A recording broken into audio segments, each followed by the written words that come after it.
a fight with my mom. 50 bands in a day. One ain't more, but I'm straight.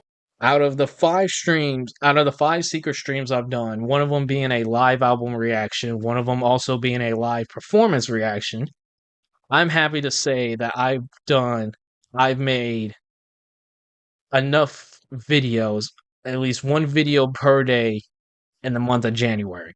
And I'm starting to go into February now with the last set of videos I just uploaded.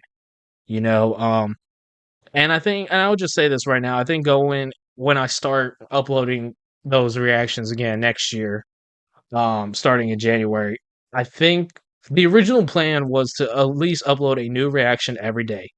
And every other day, I would react or upload another video, whether it be a reaction, whether it be a review, maybe some type of other video. There was going to be at least there was going to be at least a video every day and another video every other day, if that makes sense. So, but doing that, and the way I've been doing this, I've been very productive, and this is the most videos I've gotten out all at one time in a very long time. Um, but I think I'm gonna have to figure out. Yeah, it's a lot, but at the same time, it's not. It's very different for a reaction channel, you know. Um, but at the same time, now looking at it, like that's a lot of like that. I did, like I said, in five streams, I was able to get. I did the math while I was taking a shower just now. In 32 days, there is 48 videos that will be coming out next year in the first 32 days of 2025. You know, which doesn't seem like a lot, but that's just for five streams. Imagine if I actually did stream like at least once a week this past month, which I pretty much did if you really look at it, because I streamed 3 times at the beginning of the month. I streamed once the following week, and we're still in September now. And this is my sixth stream. So imagine if I did actually stream more often than I did this month. You know, you already have videos planned for 2025. Yeah. There's a lot of videos planned. And I may have said this before in another stream. I truly don't remember. But the reason why I'm saving them until 2025 just is to pace myself. Like, the biggest thing with YouTube, especially with me, because this isn't what I do for a living yet. Maybe one day it could be, you know, but as for right now, YouTube is not my career yet. So I'm still busy trying to make money in any ways outside of YouTube as I can. Um, but the reason why I'm waiting until 2025 and not dropping them now is because there is just so many reactions. There are so many requests that I need to cover. And by time 2025 starts, if I were to like, because here was the original plan. Here was the original plan. I was really, truly originally going to wait until like after Thanksgiving break, which if you aren't in school anymore, Thanksgiving break is usually like the last or second to last week of November. I was going to originally start then recording videos again. But um but then um I was like, man, that's way too late to try to get back into the making videos. Um that's going to be way too late for me to try to get back into making videos and then have them ready, like edited, uploaded, thumbnails created, descriptions done, like having the whole video in its entirety done. That's going to be way too late for me to try to get back into a rhythm by November, because by November I'm a basketball official, and last year I was very, very busy with basketball officiating. So, and I'm imagining I'm going to be even busier this year, come November, December, January, February, and then from there on. And even with another job I have related to basketball, that keeps me busy. And ultimately, that's what comes down to me being away for so long, was just the fact that been so busy. Like, there was a lot of time I was off that I was just really enjoying, like, being away from YouTube, to be 100% honest. But the times when, like, I wanted to come back to YouTube were the busiest times for me personally. So it's just now it's just more so trying to get back in the thing and like the rhythm of uploading videos, like creating videos, editing, all that stuff, you know? But I was getting bored of the way I used to do it. And another thing that did delay me making content was my old laptop that I used to make, that I used to record on OBS. It stopped working. Like, I don't know what the deal was. It was, first of all, let me explain this. Uh, Around there, are you making videos right now or not? Yeah, some of these I, I said it, I think, earlier, but all the streams that I did previously have all been turned into individual videos. So, and all those videos, like I said, are coming out within the first 32 days of next year, which is the entire month of January and the first day of February. So, there's a lot of videos coming, to say the least, you know? Um, what was I gonna say? The laptop that I used to record all my videos on, that died because first of all, it wasn't like a real laptop like this one is. It was my dad's old work laptop from his company that he worked at back when COVID was around. And since then he has left said company, or not left, but he got laid off by the company, um, and started working for someone else. But then and he just never returned the laptop. So when I guess back in what, October of last year when I was still going to community college, that I was using that laptop for college, and I would take it, do my schoolwork on it. Like I said, I recorded videos with it, whatever the case may be. All of a sudden, out of nowhere, the laptop, like anything that required internet, the laptop just could not access anymore. Like, and this has never happened. Like, I literally couldn't access Google Drive, like Google Chrome. So I couldn't do any schoolwork. I couldn't look at YouTube. I couldn't do anything that required internet. I couldn't do on that laptop anymore. And at the time, I was panicking because I was still going to school. But nowadays, everything is done online. Everything. So I told my mom, I need a new laptop, like now. Like, I don't care what it is. I need something. So that way I could do schoolwork. And she spent all day, a whole day, like whole damn Saturday, finding me a new laptop, and of course paying for it. So I'm very blessed for that. Just for me to say I was dropping out, like maybe a week later. So I love my mama though. Laptops just be giving up on you at the worst time. W mom, yeah, for real.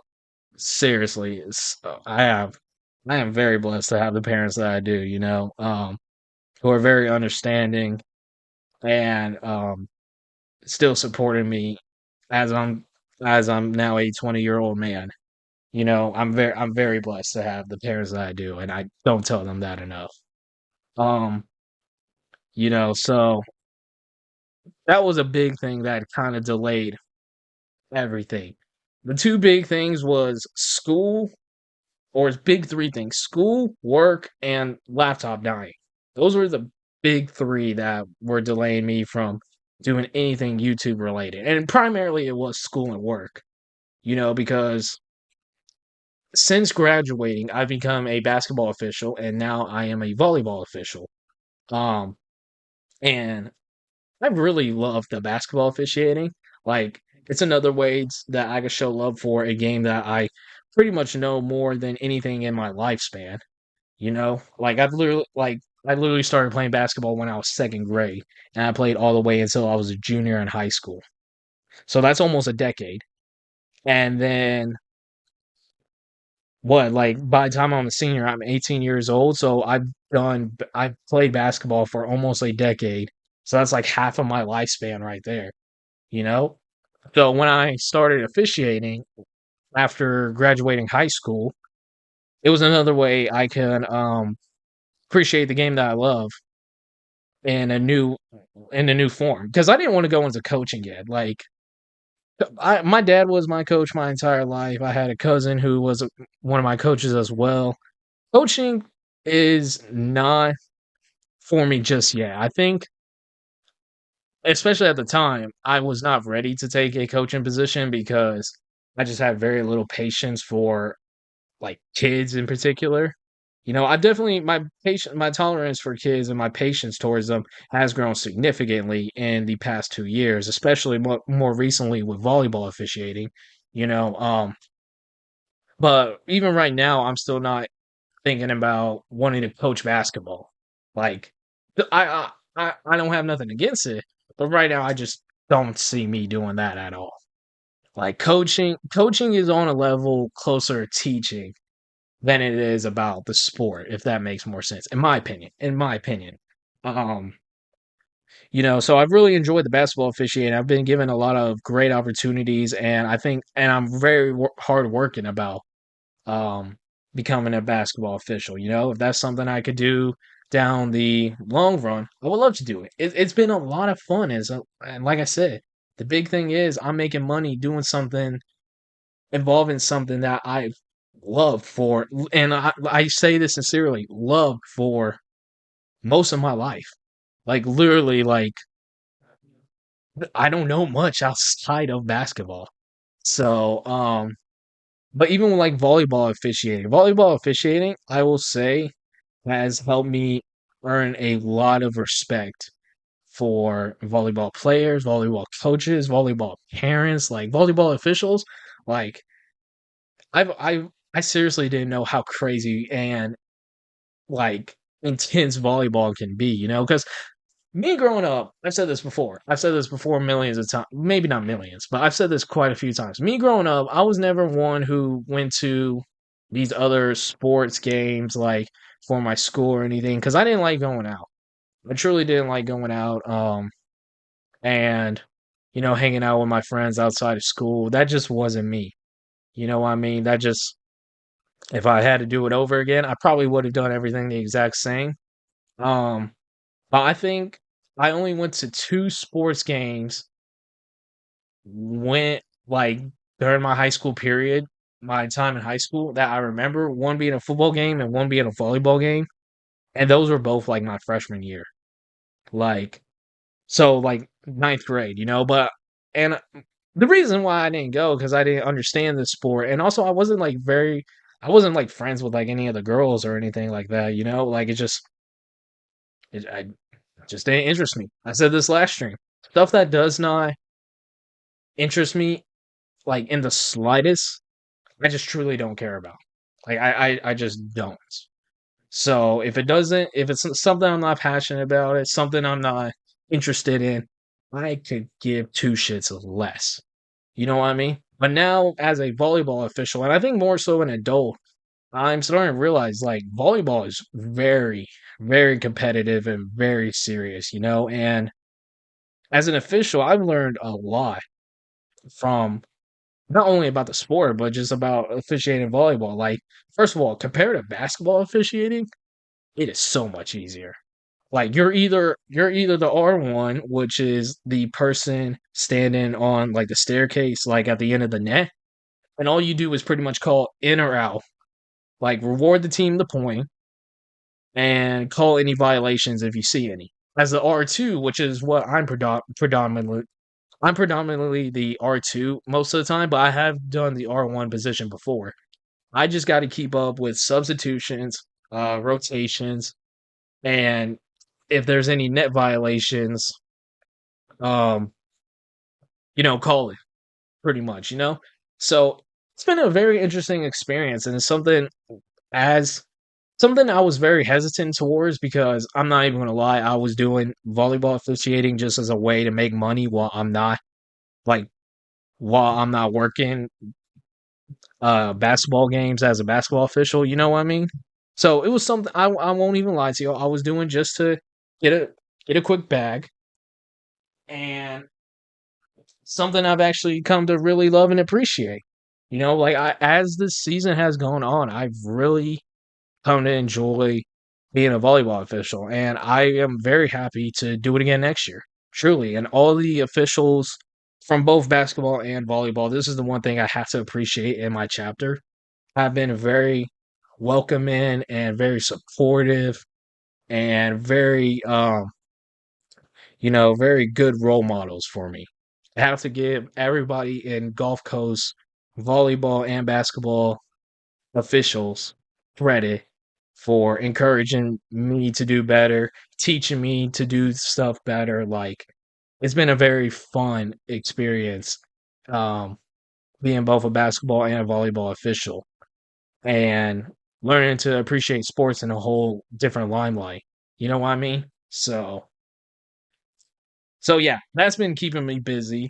And during the summer, outside of officiating summer basketball, I work for a lady who goes by the name of Miss Lynn. She runs not only a like independent trophy company, like sports trophy company, but she hosts two big events in Dallas, Texas for AAU basketball, pretty much summer basketball. Um, but those two events, she puts a lot of time and effort in, and I've been very blessed to have her give me an opportunity to help her business grow, help her grow. And because she is an older woman and she can't do everything that she used to be able to do, um, and I'm very thankful, even though me and her bump heads a lot. I think we only do that because there's such a big age difference between us, and we have such different perspectives on how things need to be done. Um, I've been very thankful that she's been giving me an opportunity to stay employed as well and teach me a lot of things, both about life and about running kind of a business in general. You know what I mean? So, and I really do need to call her tomorrow morning. I did call her earlier just to make sure she's all right. And, she has become someone like family to me too, because there was a whole there was a whole incident where there was a moment where I thought she was not thought, but where she almost did die. So, and that was like after that was what that was last year too.